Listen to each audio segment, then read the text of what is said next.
దేవునికి స్తోత్రము. అనుదిన దేవుని వాక్య ధ్యానమునక ఈరోజు 2025 సంవత్సరము ఫిబ్రవరి నెల 12వ తారీఖు. ఈరోజు ధ్యాన వాక్యము పరిశుద్ధ గ్రంథము నుండి నిర్గమకాండము 33వ అధ్యాయము 14వ వచనాన్ని మనం ధ్యానించుకుందాము. బైబిల్ తెరచి నిర్గమకాండము 33:14 వచనాన్ని ఒకసారి మనం చదువుకుందాము.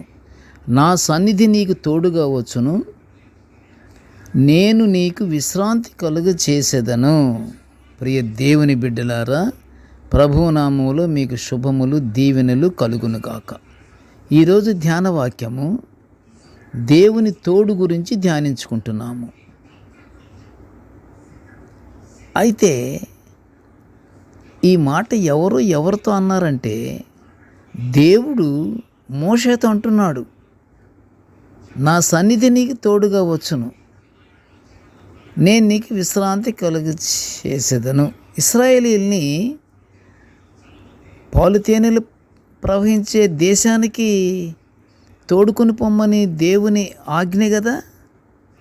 అప్పుడు మోషే అడిగాడు అన్నమాట దేవుణ్ణి, మరి నాతో ఎవరుంటారయ్యా, ఇంతమందిని ఇన్ని లక్షల మందిని ఒక్కడినే నేను నడిపించాలంటే కష్టం కదా అని మోషే అడిగిన మాటకు, నా సన్నిధే నీకు తోడుగా ఉంటుంది, నేను నీకు విశ్రాంతి కలుగు చేస్తా, నీకు ఏమి మనస్తాపాలు కానీ ఏమి ఒక రకమైన చింత కానీ ఏముండదు నీకు.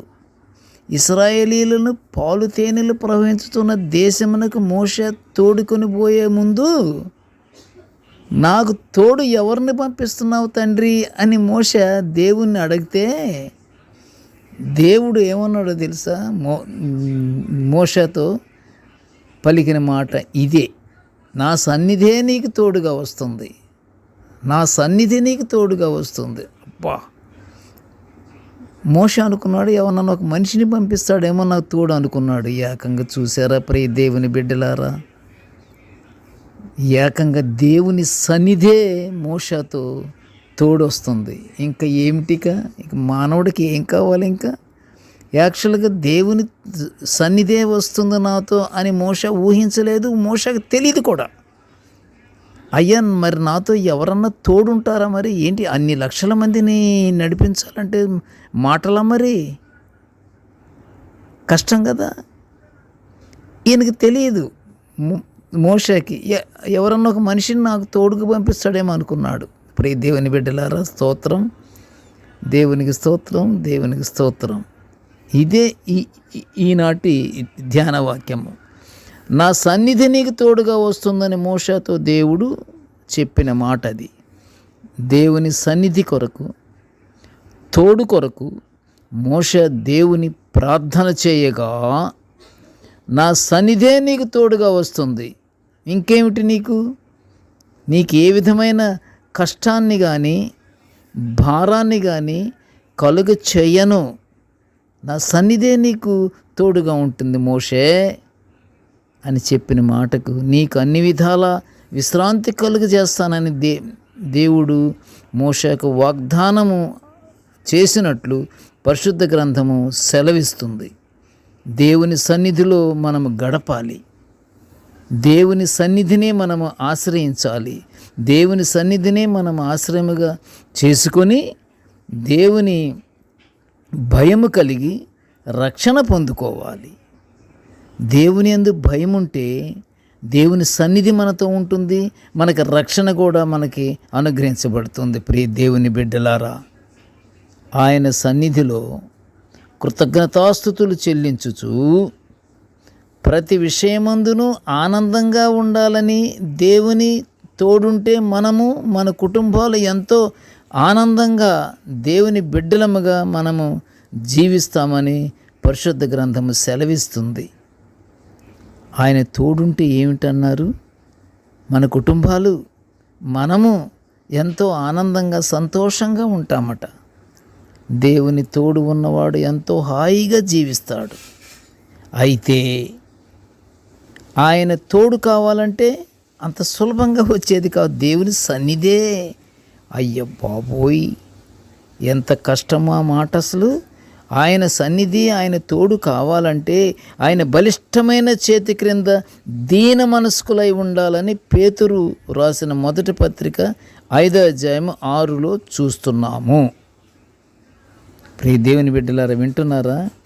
దీన మనస్కులై ఉండాలట. అబ్బా, ఒక్క దీన మనస్సు ఉంటే దేవుని సన్నిధే బయలుదేరింది మన దగ్గరికి. అంత గొప్పదన్నమాట దీన మనస్సు. దీన మనస్సు అంత గొప్పది. దీన మనస్సు మనకుంటే ఆయన సన్నిధే మనతో ఉంటుంది, ఆయనే మనకు తోడుగా ఉంటాడట అని పేతురు గారు చెప్తున్నారు ఆ మాట. దీన మనస్సుకు సాదృశ్యము యేసుక్రీస్తు ప్రభువు వారే. అవునా ప్రియ దేవుని బిడ్డలారా? దీన మనస్సు అంటే యేసుక్రీస్తు ప్రభువు వారే.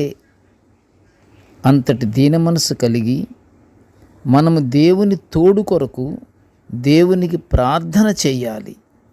దేవుడు మనలను ఎల్లప్పుడూ ఆయన తోడు అనుగ్రహించి మనలను మంచి సన్మార్గంలో నడిపిస్తాడు.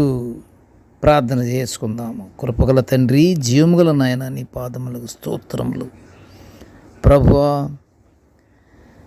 నీ దివ్యమైన వాక్యాలను మేము నిత్యము ఇలా ధ్యానించుకునే భాగ్యాన్ని మాకు అనుగ్రహించినందుకు నీకు ఘనమైన స్తోత్రములు తండ్రి. నేటి ధ్యాన వాక్యం వినుచున్న ప్రతి బిడ్డను ఆశీర్వదించయ్యా. అయ్యా, మా అందరికీ తండ్రి దీన మనస్సు మాకు అనుగ్రహించమని వేడుకొనిచుంటున్నాము తండ్రి. మేము దీన మనస్సు కలిగి ఉంటే నీ సన్నిధే మాకు తోడుగా వస్తుంది. మాకు విశ్రాంతి కూడా మాకు చేస్తావు. మాకు నీవే తోడుగా ఉంటావు కనుక ప్రభువా, నీకు స్తోత్రములు నాయన. మాకు దీన మనస్సును మాకు అనుగ్రహించి దేవా, నీ బిడ్డలముగా మేముండులాగా మమ్మల్ని ఆశీర్వదించమని ఈ మనవులన్నీ యేసయ్య పుణ్యనామమున వినయముగా వేడుకొంచుంటున్నాము తండ్రి. ఆమెన్. దేవుడు మనలందరినీ బహుగా దీవించుగాక. Amen, amen, amen.